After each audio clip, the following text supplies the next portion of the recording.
Setelah sebelumnya pada rapat virtual PSSI bersama klub peserta Liga 2, Selasa 2 Juni 2020, dihasilkan kesepakatan kompetisi akan kembali dilanjutkan di bulan Oktober 2020. Namun hingga saat ini belum ada kejelasan dari pihak PSSI terkait kompetisi ini. Henry Zainuddin selaku manajer Sriwijaya FC mengatakan, harus ada kejelasan mengenai kelanjutan kompetisi ini.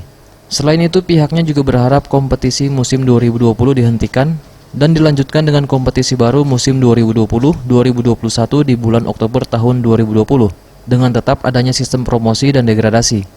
Hal ini merupakan jalan tengah dan disetujui mayoritas klub peserta Liga 2.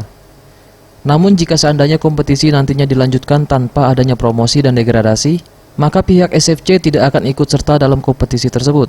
Kemungkinan kita tadi dengan PSSI mengusulkan secepatnya untuk memberikan ketegasan kepada kita.